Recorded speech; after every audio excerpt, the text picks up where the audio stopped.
Oke, assalamualaikum warahmatullahi wabarakatuh. Semangat pagi, pagi. Baik, teman-teman, alhamdulillahirrahmanirrahim. Pertama-tama marilah kita panjatkan puji dan puji kepada Allah Subhanahu wa Ta'ala yang telah melimpahkan rahmat hidayahnya sehingga kita bisa melakukan rutinitas yaitu belajar ya, di sistem informasi atau konsultasi.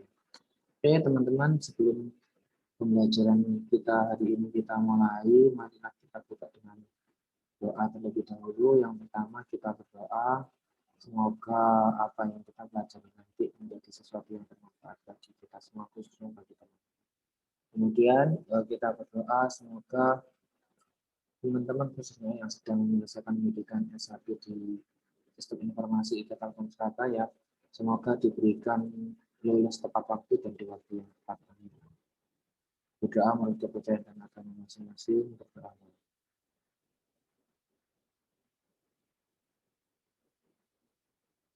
Selesai. Oke, teman-teman, langsung saja untuk hari ini kita ke ini ya, materi minggu ke-6 ya. Materi minggu ke-6 ini tentang marketing information system and the sales order process ya. Nanti di minggu ke-7 ada pemaparan mengenai studi kasus ya, yaitu tentang Peter Snacker ya, perusahaan fiksi ya, tentang pembuatan salah satu snack ya, seperti itu. Nah, nanti di pertemuan ke-6 ini kita lebih ke teorinya ya, ke teorinya yang berhubungan dengan sales order dan juga marketing information system. Oke, langsung aja. Nah, untuk tujuan pembelajarannya ya, yang pertama mahasiswa mampu memahami proses bisnis pemasaran dalam sistem ERP. Kemudian yang kedua, mahasiswa mampu memahami fungsi proses pemasaran dalam sistem ERP. Dan juga yang ketiga, yaitu mahasiswa mampu memahami peran CRM atau Customer Relationship Management dalam sistem ERP. Oke, di sebagian besar perusahaan, fungsi pemasaran ini sangat krusial ya, memegang peranan sangat penting, karena fungsi pemasaran ini selain juga dia itu bisa menambah customer, kemudian juga menambah penghasilan. Fungsi pemasaran ini juga memutuskan atau memiliki peran kunci dalam hal ini. Yang pertama yaitu produk apa yang harus diproduksi. Jadi tidak hanya melulu melakukan pemasaran ya teman-teman, tapi dia juga akan mempengaruhi keputusan produk apa nanti yang harus diproduksi karena berhubungan dengan permintaan. Kemudian berapa banyak dari setiap produk yang diproduksi, bagaimana produk itu dipromosikan dan diiklankan, ini juga bagian dari pemasaran. Kemudian bagaimana produk harus didistribusikan untuk kepuasan pelanggan secara maksimal. Kemudian berapa harga yang harus dibebankan untuk suatu produk, karena tidak dipungkiri bahwa biaya untuk pemasaran ini juga biasanya oleh perusahaan dimasukkan ke dalam HPP atau harga pokok produksi, yang itu menentukan besaran harga dari barang yang kita beli. Kemudian pemasaran dan penjualan terlibat dalam menghasilkan data penting atau data kunci, yaitu yang pertama mengenai data penjualan ya, di-record ya. Jadi ini di-record atau direkam, dimasukkan ke dalam database, itu data penjualan. Kemudian membuat tagihan pelanggan atau faktur, ini nanti berhubungan dengan penjualan, dengan pemesanan. Nah, itu juga erat kaitannya dengan pemasaran juga. Kemudian mengalokasikan kredit ke pelanggan. Maksudnya mengalokasikan kredit ke pelanggan ini adalah setelah pelanggan, customer itu memesan, maka sebelum dibayar itu statusnya masih kredit ya bagi perusahaan. Sistem informasi yang terintegrasi memungkinkan penggunaan data transaksi yang efisien karena terintegrasi ya teman-teman, sehingga apa, basis data secara umum ya, data ini konsisten ya, karena memang database-nya satu antara area fungsional, data yang salah dari satu modul akan terbawa ke modul yang lain. Data ini konsisten, artinya ketika data yang dimasukkan keliru, nah, itu akan menyebabkan ada bagian yang lain juga. Begitu sebaliknya ya, ketika data itu benar ya, maka data itu juga akan digunakan oleh bagian yang lainnya, oleh modul yang lainnya.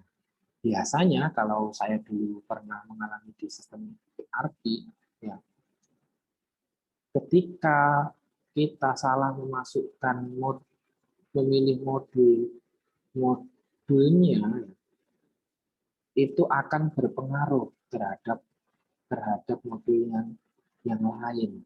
Bahkan kalau kita memasukkan data di sistem ERP itu awur-awuran, ya, tidak sesuai dengan fungsionalitas proses bisnis, ya, itu bisa aja nanti akan salah dan ditolak sama si sistem ERP-nya karena secara proses bisnis itu tidak sesuai seperti itu. Salah satu hal ya yang menjadi tantangan ya, dalam memasukkan data ke ERP itu adalah bagaimana kita memasukkan data itu memastikan terlebih dahulu sesuai dengan proses bisnis. Kalau kita hanya coba-coba, ya, syukur-syukur benar. Tapi kalau misalkan benar pun ya, itu juga nanti akan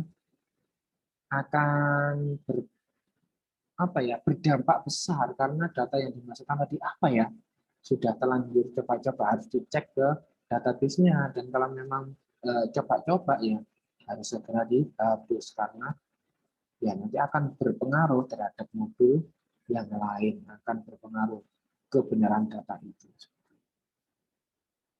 Kemudian apa nih yang teman-teman ketahui mengenai CRM ya? Apa itu CRM? Kemudian apa hubungannya CRM dan juga ERP? Nanti akan dibahas di slide selanjutnya. Oke, ini ya. Jadi sistem ERP yang akan kita pakai dalam pembelajaran ini adalah softwarenya namanya Odoo ya, merupakan sebuah software aplikasi bisnis yang mencakup CRM, Customer Relationship Management. Nah, ini juga salah satu software ERP yang dia itu open source ya, yang tidak berbayar. Kemudian CRM itu apa? CRM adalah strategi bisnis yang memadukan proses, manusia, dan teknologi. Selain itu, software ini juga mencakup project management, penjualan, sales, manufaktur, warehouse, serta manajemen keuangan. Kemudian sistem software Odoo ini merupakan salah satu software yang open source ya, yang saya katakan tadi. Kemudian Odoo memiliki kemampuan ERP, sebuah konsep untuk merencanakan dan mengelola sumber daya sebuah perusahaan, sehingga software ini memiliki lebih banyak penawaran selain fungsionalitas dari enterprise resource planning itu sendiri.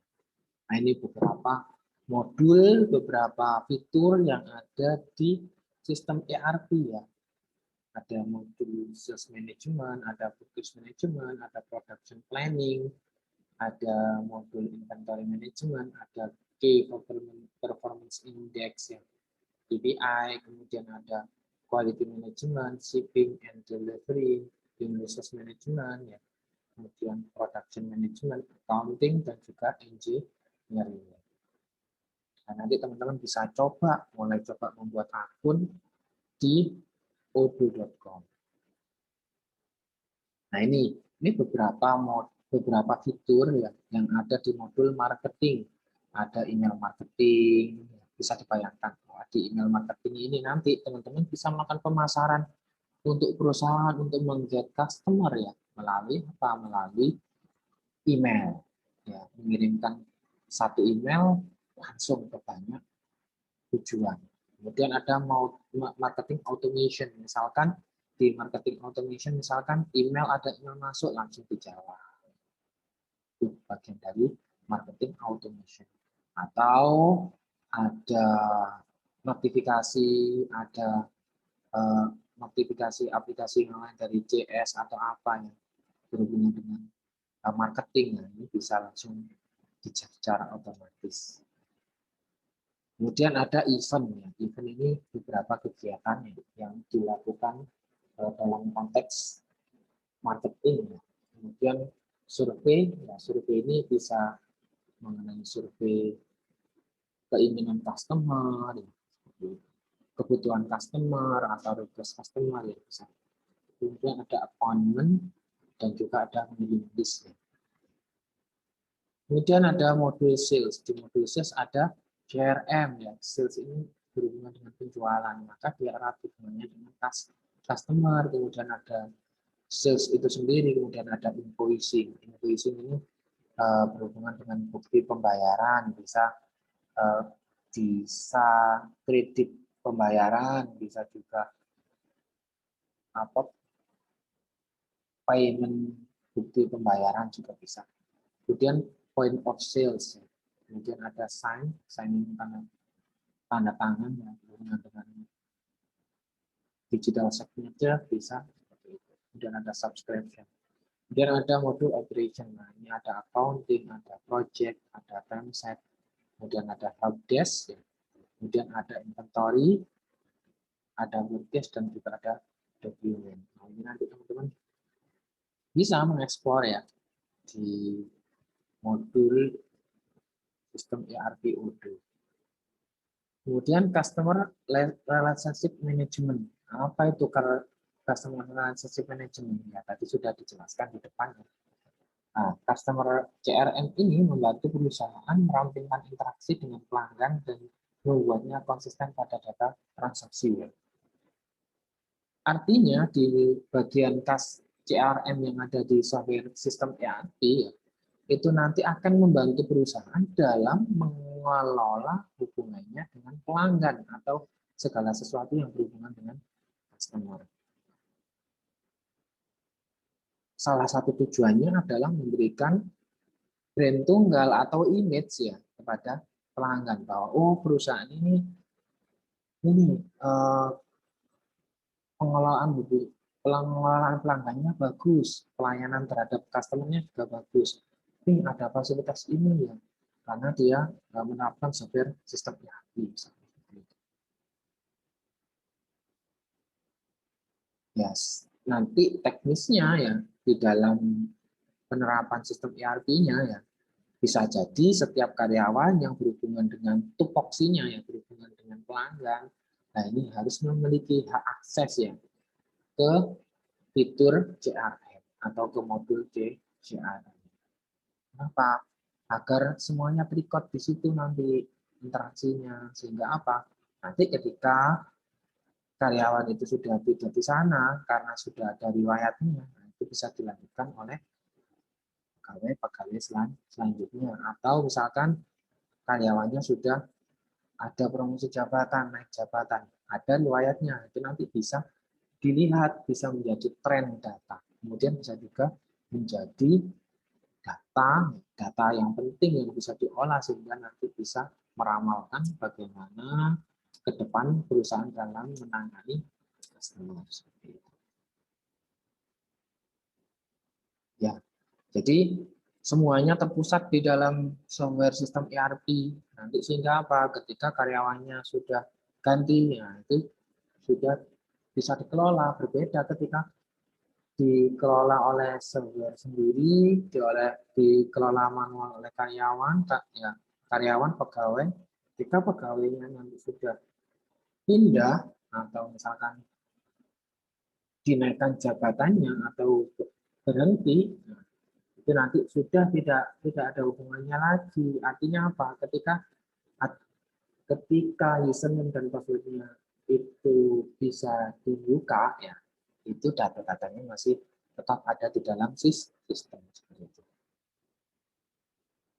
CRM juga menyediakan tools atau alat bagi perusahaan untuk menganalisis data penjualan dalam jumlah besar yang tersedia dari sistem ERP. Ya. Ini nanti hubungannya dengan forecasting ya, dengan pramalan, dengan data science, dengan bisa dengan machine learning macam-macam.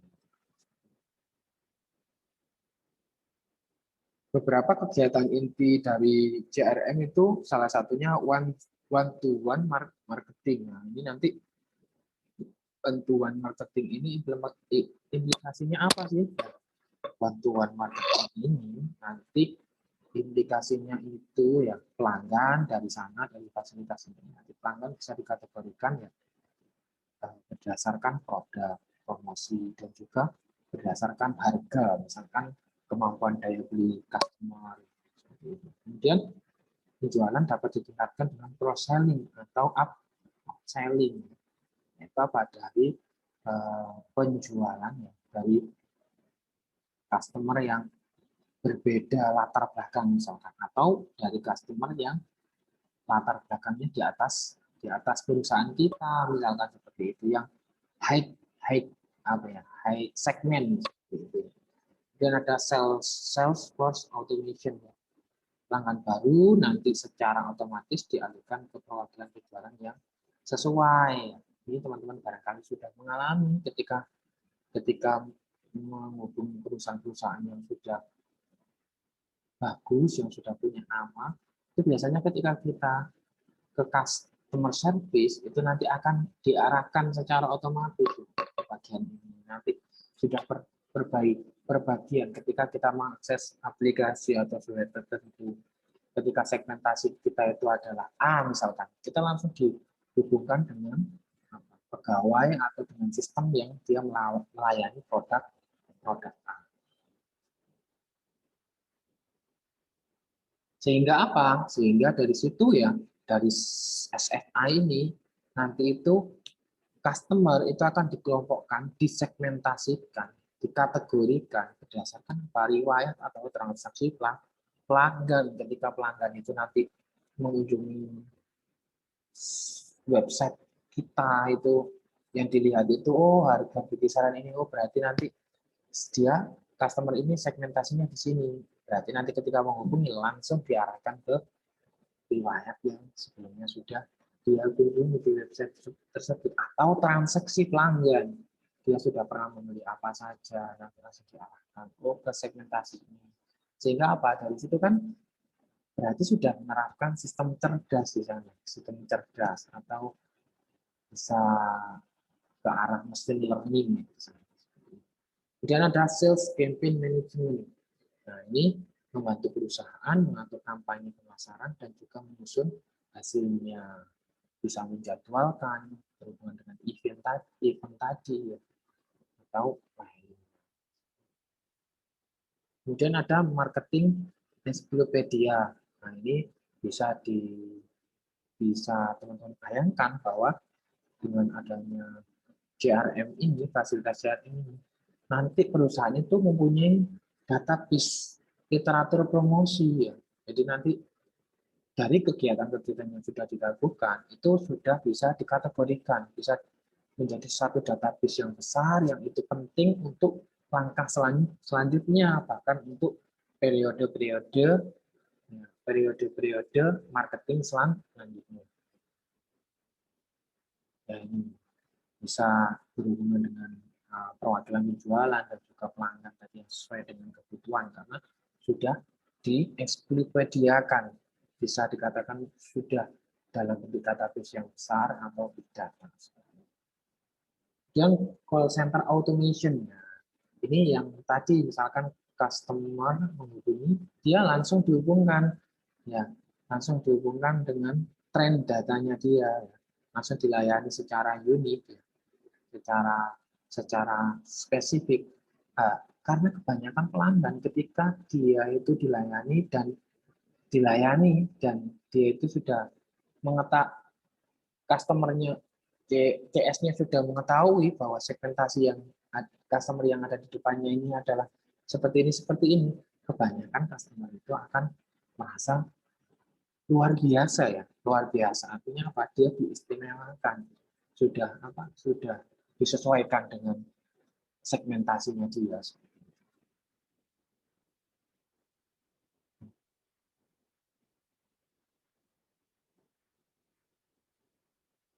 Kemudian ada benefit of CRM. Dengan manfaat CRM ini apa sih ya?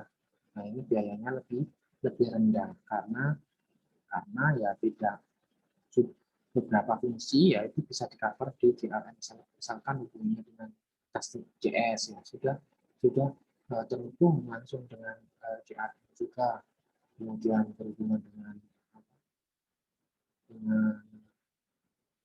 data scientist ya, berhubungan dengan pengelolaan data itu sudah ditangani juga, tidak perlu ada bagian-bagian tertentu seperti itu.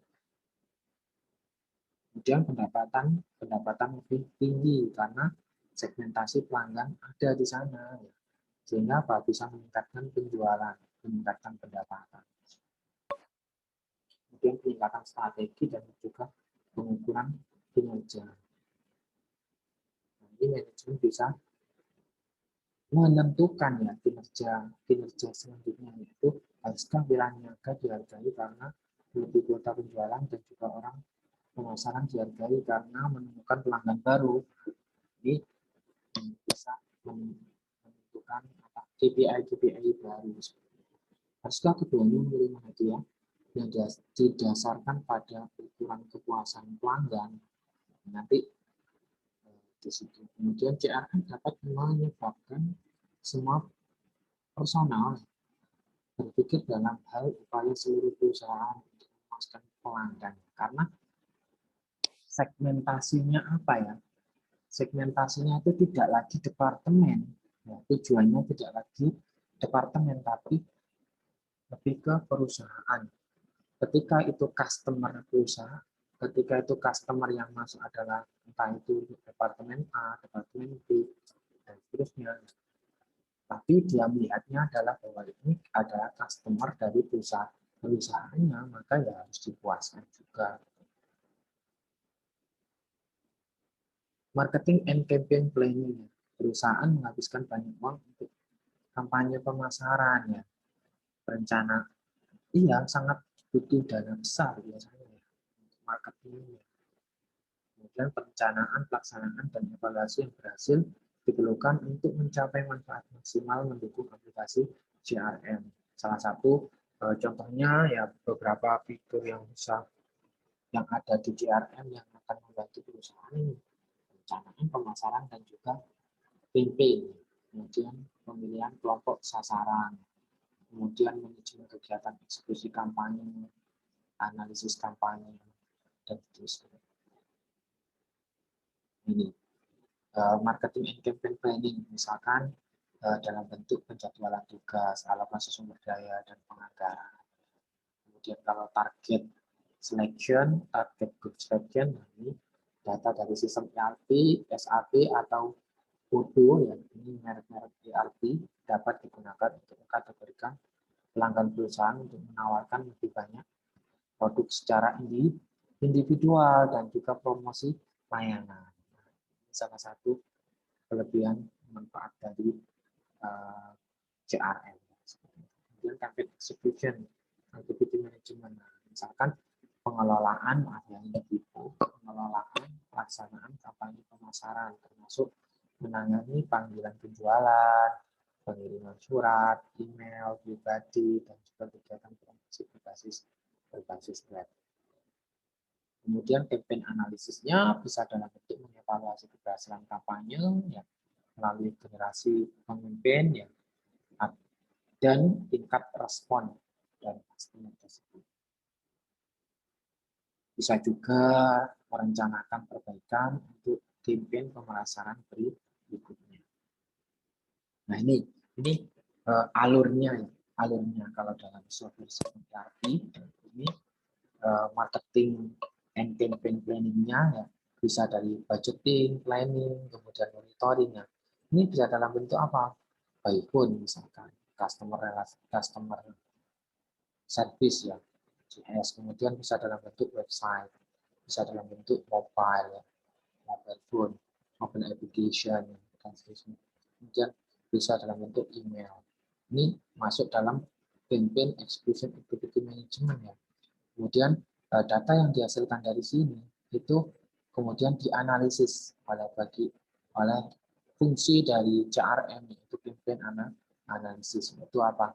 Analisis success measurement-nya, diukur kesuksesannya, kemudian third party datanya ya. Dari sini kan bisa menghasilkan third party data juga ya. Kemudian ada profiles dari customer-nya, profiles dari ya pelanggan ya, dari stakeholder-nya. Kemudian dari campaign analisis ini kemudian masuk di bagian fitur target group section. Di sini nanti dimodelkan, katanya dimodelkan sehingga nanti bisa dibaca, bisa untuk forecasting, bisa untuk perencanaan marketing selanjutnya, segment creation, section, dan juga seterusnya.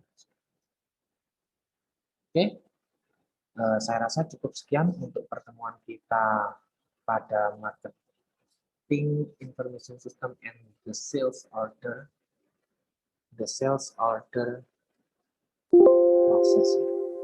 Kurang lebihnya mohon maaf, semoga bermanfaat. Selamat belajar. Jangan lupa minggu depan sudah UTS, dipersiapkan pengembangan nanti visi-visinya akan disampaikan melalui e-learning. Sekian pertemuan untuk siang hari ini, kurang lebihnya mohon maaf. Wassalamualaikum warahmatullahi wabarakatuh. See you.